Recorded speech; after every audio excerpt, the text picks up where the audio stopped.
Welcome to the Search Bar, where we're discussing the changing behavior that people are having on Google search results pages.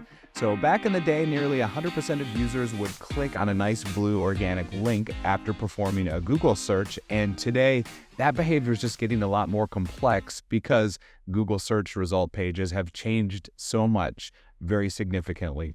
So Melissa's here with me today, and we were actually at a conference a couple months ago, and Rand Fishkin of SparkToro was there, and he gave really good presentation and talked about some of this changing behavior. And there's a company called Datos that had done some interesting surveys and studies, and he and SparkToro assembled some of that. And so we're going to share some of the data that they went over and just talk about what that might mean. So first of all, 42% of people who search Google now click. Back in the day, that would be nearly 100%. Back in the day when there were like 10 blue links, nearly 100% of people who would search Google would click because that was the whole purpose of it. So now that's decreased to 42%. So 70% of those 42% click organic results. They'll click those blue links. 28% of those people will click a Google property. So that's like maps, YouTube, images, all that sort of thing. And then 1% of that 42% will click a paid ad. Okay, so then 37% of people who do a search click nothing at all. Yeah. And then finally, 21% do another search. Okay, so those are interesting stats. What are your thoughts? Why has the decrease occurred? What do these 37% of people do who click nothing? Yeah, so I would say in looking at the time frame in which SparkToro and Datos had pulled this together, there was obviously some answers already on the page. This isn't even getting into AI overviews yet. But when you would go and do a search on a Google search result page and you would see a rich snippet, right? It can already start to give you some of the answer of what you're looking for. There's other things like if you're doing searches to look up sports, like what the game score is, you will see answers that are already there. If you're looking for a medical definition of some sort or symptoms or a combination of symptoms, you already get some answers right on the SERP rather than having to click through. Now, is that enough research on some of that? No. But you are getting some preliminary information already on those SERPs. So that, I think, is what's kind of contributed over time on where we saw the SERPs there. But say even fast forward to now today, what is April 2025, we now have AI overviews that are frequently on all of these SERPs now on Google. And Ahrefs had actually come out with a study recently, and there's about 5 studies now that have done this, looking at AI overviews, a click-through effect on click-through rate on the SERPs. But Ahrefs had shown a 31% decrease from that 42% that you were saying. So of the 42% who were originally clicking, there's now a 31% decrease in that when you have an AI overview showing up. So the whole reference of what's changing on the SERP is just how much we are getting our answers on the SERPs themselves rather than having to click through over to a website to get the rest of the story. And that AI overview is the information that Google often will show at the very top of a search engine result page. And Google's really been trying to do this with rich snippets and other things over the years. So this has been fairly gradual, but Google's really trying to shorten this journey of the person who's searching, so that they can have a quick experience where they're getting what they want without having to click through and search around themselves on a website. So that's great in some ways and bad in other ways. It just depends on how you look at it and from whose perspective. Yeah, and then there's also like things of like who gets the credit and how does that credit attribute into bottom lines for different businesses, companies, people who are actually creating the content that's actually delivering the answer. So it's really it brings up lots of questions about ownership. Yes. And Google even got sued about this about a year or so ago. A publisher sued Google for taking so much content from the publisher's websites. If you think about it, like Google's using everyone's website as its own database. And And it's social profile, social posts. So like creators, in social content posts. Yep, creators, yep. videos, it's not just a website. Yeah, Any yeah. sorts of digital format is being ingested by Reddit, Google. LinkedIn, Yep. X, like everything. And that's really true. And when Google crawls your site, it costs you money. Google costs you money when it grabs your content because it takes up a little bit of bandwidth, and bandwidth is part of a hosting cost. And the more bandwidth you use, technically, the more cost it incurs. So, some organizations are getting a little frustrated about this as time has gone on because Google is doing it more and more and more. And again, so that's the negative. And as marketers, we want people to come to our websites. The positive is it can really improve the search experience to some extent by shortening your journey, especially if you're looking for something just real quick, a little blip of information or something like that, and you're not looking to dive deep. Yeah, like back in the day, there was, if you wanted to see what was happening on stocks, or you wanted to see just like what the weather was, you know what I mean? Like, what's the weather today? Those make a lot of sense, you know what I mean? And I will say, like, a lot of those sites did get really frustrated when these rich snippets did first come out, because that was a lot of traffic going to their site. So like, think of something like weather.com, where they had people going to see what the weather was for today, and then all of a sudden all of that was displayed on a Google search. This was pre-apps. And so that took a lot of traffic from them. That they sell ads on weather.com, and so that hits their bottom line. So it is the thing that some publishers and some other websites experienced in the very beginning, where they had rich snippets taken away from some of that, but it did create a better user experience on the flip for us as consumers.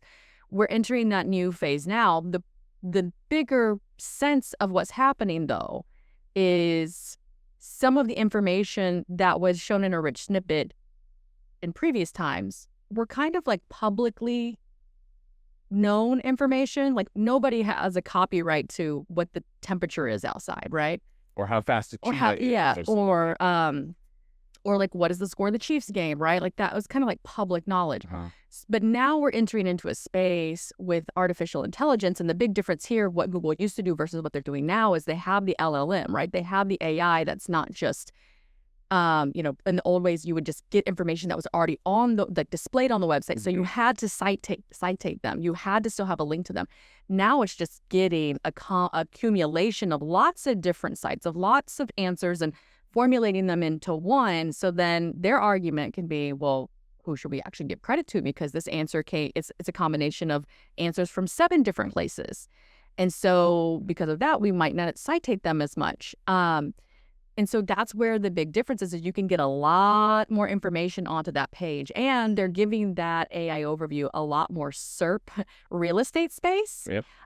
It's not just a 1-2 sentence now. It can go on for quite a bit of time, especially if you start to look at what happens in the People Also Ask now. Because it used to be, if you open up the People Also Ask, it would have the question. It would give you an answer that was taken from the website in which that question was delivered from.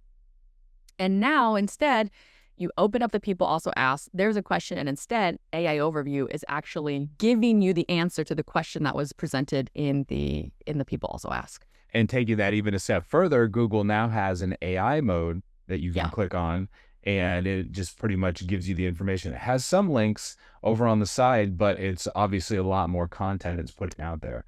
So slowly, Google has been pushing more and more and more to basically have their search result pages have all the content.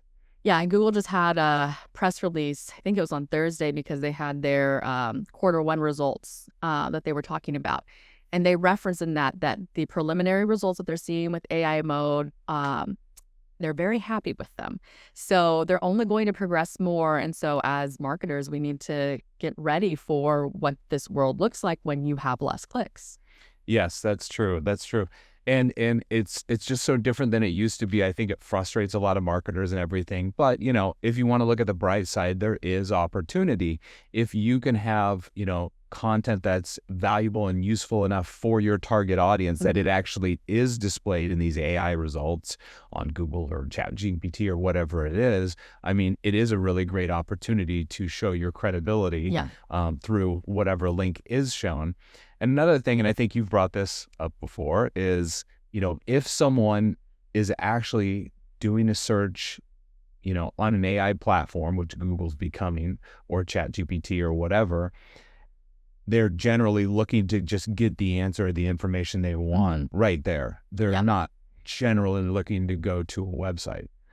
But if they do go to your website, if they're like, wow, this is really interesting, or I want to learn more about the source or whatever that might be, that could be a really valuable traffic, because the whole sentiment behind, the search and clicking on that link could be really, really powerful. Because we always talk about, okay, what's the sentiment behind a link on social? It's usually not to satisfy a query. So sometimes that visitor behavior isn't as valuable. They're less likely to convert if they're coming to your website, through a Facebook link than they are through a Google search. Well, doing an AI search could make the traffic even more valuable. Yeah, because they're already primed. They're already primed. So if they do click through, then that means they're much more likely going to convert or take the action that you really want them to do on your site. So we could be looking at, fewer visits to websites from platforms like this. But stronger conversions. Yes, but stronger conversion rate, proportional to that traffic, which is very interesting. Yeah. An interesting change. Yeah. Yeah. And I think probably not in this video, but we can do a separate one where it's looking at where everybody is kind of heading right now, because at this point, what we're also seeing is people are so tightly knitted into just everything happening at once. Like us as a consumer population, we're getting overstimulated. And so what we're ending up doing now is we're actually kind of over some of the algorithms sending us so much information that we're now going and seeking hidden communities. So by this, I mean, I've seen a few studies that are starting to crop up now. They're saying like, I trust everything more from my, private Slack communities, or from Substack, or from some up and new coming ones that are happening right now. But again, it's more of a private area rather than something that's just fully public. And the difference there is as to what's happening kind of behind that when you think of the behavior is quantity versus quality. So like you're getting a lot of stuff in all of these other major platforms, and there's a lot of content creation. But us as individuals now, we're starting to look a little bit more for a curation. Something that's going to make us stop and pause rather than just be pummeled by information. Yeah, that's a great point. I mean, it was so innovative when the web came around and Google came around and we could get information from everywhere. But you're right, there's so much of it now that actually taking a step back and going for maybe higher quality or more selective or information with a certain viewpoint and everything is becoming more attractive. Yeah. It doesn't mean Google's going away. It does not mean Google's going away. No. But it is interesting to think about how you start to evaluate where your audience really is. And this actually comes full circle to what Rand Fishkin was actually talking about, is in this world of where, as he refers to it as zero-click marketing continues to grow, you really need to understand who your audience is, not your idyllic audience, but who your audience actually is, where they're at, what they care about, and where they spend their time, because the funnel is becoming way more fluid than it ever had before. Yeah. And, we've been doing this for a very long time, and this is probably the most I've seen Google shift and change. Yeah. And also the most threatened Google has been from other platforms like ChatGPT in a long time. So I think it can be like scary for some marketers and everything, but it's also exciting. It's interesting to see what can happen, and any changes can always bring about opportunity. Yeah. I feel like the word for me, or the adjective, is overwhelming, because every morning I have to scroll through and figure out, okay, what happened last night? What happened? What's happening today that's changed or different? So it's exciting, but it is a lot.